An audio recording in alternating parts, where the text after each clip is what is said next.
Good morning, folks. Welcome to the Friday edition of the town hall meeting. I don't have a lot today, which I guess is a good thing. I do have a few things that we'll go over, however.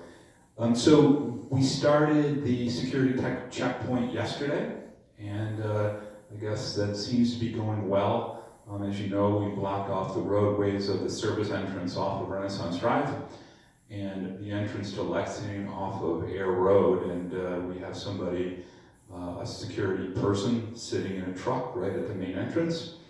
And the feedback on that has been good, both from staff who appreciate it, because as we talked about, staff are as concerned about the safety of the community as residents are, and then of course residents and family members have been very supportive of us going in that direction. I know that there continues to be questions about residents being able to come and go, and of course you are independent residents, so you can certainly do that. We don't recommend it.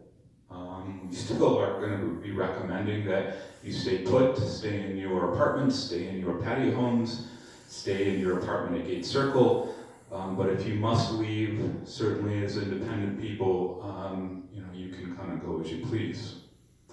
If there is existing questions about the protocols in place for the security checkpoint from a family member standpoint, if family members or caregivers have not contacted Dawn Wilkes, her number is 929-5160. Again, Dawn Wilkes, and that's for here in Williamsville, 929-5160. That's for family members and care aides, etc., who feel that there's a special circumstance that they need to care for or make a special delivery to a loved one that has to go through Dawn.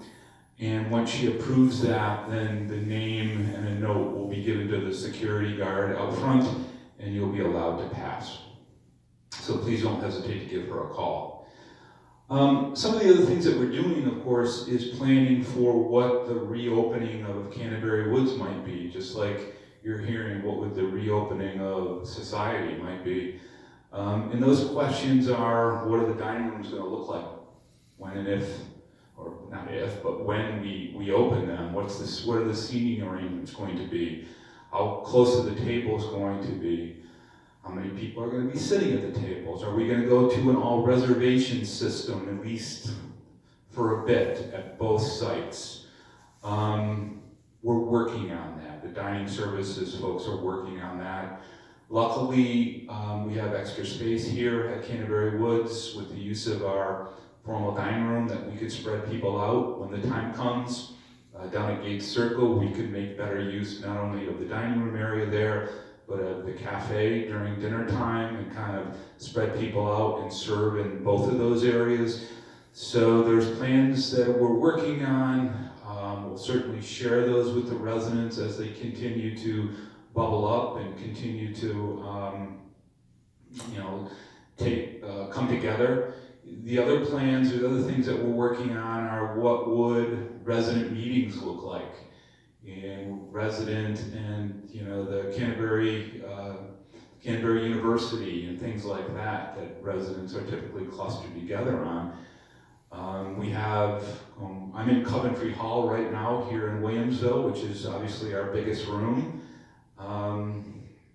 Maybe most of the meetings going forward, when the time comes, are held in this room where you can space out and or create spatial distancing, social distancing, and so on. So there are options out there. We have a bigger room, of course, Lunt Hall down at Gate Circle, where we could conceivably do some similar things. So we'll be working with the resident council, we'll be working with resident committees down the road, and as we get closer to the possibility of being able to create those type of plans, we'll certainly be reaching out to residents in order to kind of move through that process. So certainly a lot more to come on that.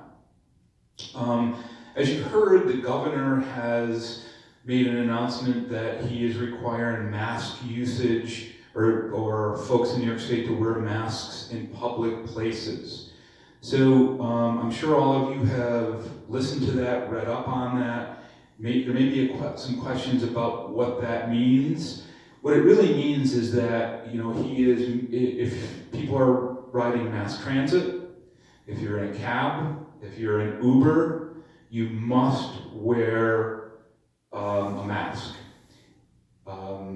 If you're at a grocery store, if you're going to the post office, those type of things, you must wear a mask. Canterbury Woods itself is not considered a public place, so while you don't have to wear, residents don't have to wear a mask while they are outside of their apartment here at Canterbury Woods, what you're going to continue to hear me say is we strongly recommend it. I would like to see every resident, as they leave their apartment, patio home, apartment at Gate Circle, as they're walking down the halls, if they're going to get mail or they're going to get a drink in a cafe, whatever the case may be, to wear a mask. It is highly recommended. It's recommended by the CDC, it's recommended by the New York State Department of Health. So, and to that end, so we're gonna continue to recommend that. You're gonna continue to hear me say that over and over again. We have been distributing masks, as you know, to independent living residents who have been on our list. And because of that, I want to highlight, first I want to say that the order that I've been waiting for, and waiting, has still not come in. Those are those 50 masks. But we've been trying to supplement that. So I'm going to highlight a couple things here. First, I want to bring up Hoy. So I'm going to have Hoy come up here and just wave to the camera. This is Hoy. Now Hoy, wave again, Hoy. Or bow, or, yeah. Hoy has made, how many masks have you made, Hoy? She has made over 200 masks. So we can't thank her enough. Go ahead and sit down, Hoy, for all the work. She's done 200 masks, many of which have found their way here to Canterbury Woods, and we passed out to residents, and we passed out to staff members. She's incredible. She's a prolific sewer, so we can't thank her enough. Some residents have gotten the Hoy masks. I also want to bring up Lily. Lily, take a bow. Jump up and down. Thank you, Lily. So Lily just produced for us 20 plus masks that she made. She got some material from Mrs. Wetzel, and she's made us masks. And apparently they tell me these masks are really cute, Hoy. Really cute masks. So thank you, sir. Thank you, Lily, for that. Those masks are being washed as we speak. And they will actually be distributed to the next 20 residents that are here on the Canterbury Woods Williamsville site.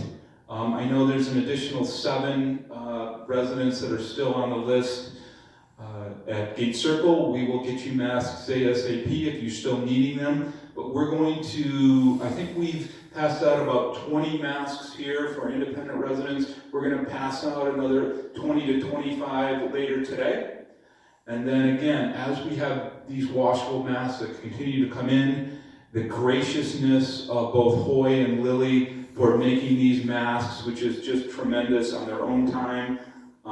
As we have those available, we're going to continue to distribute those to residents and to staff members as needed. So if you see Lily and Hoy, go ahead and please thank them for all that they've done. I also want to highlight a couple other staff members. Jen Stasio, who's our PTA, CNA down in our health center in skilled nursing here at Oxford Village. Jen's been with us for a very, very long time. She does tremendous work within the therapy department with our residents who are receiving therapy, but she does everything else as well. So she's doing cleaning and just helping out with needed, and she's really been identified to me. I mean, I've known Jen a long time. Her and I have had some interesting discussions over the years, but I certainly appreciate everything that she does. The other person I want to highlight, who spends a lot of time here, but also does a lot of the fitness classes down at Gate Circle, is Susan Arthur. So Susan I describe as a human Super Ball or a human ping pong ball. If you know Susan Arthur, you know that she literally bounces.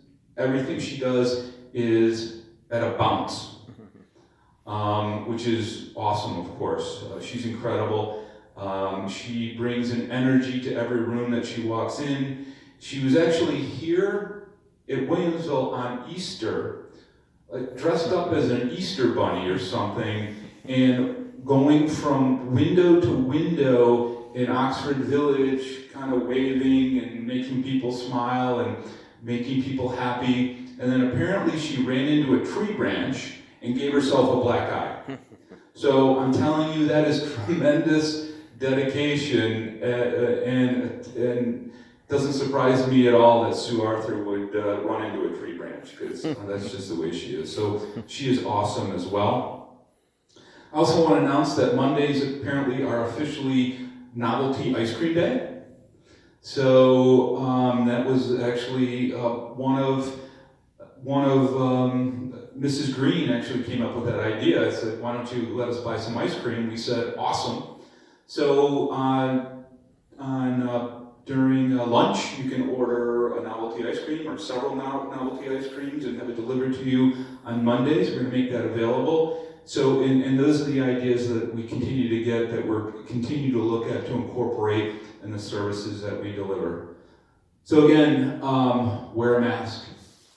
If you have one, wear one. We'll continue to distribute those. That's kind of the message of the day.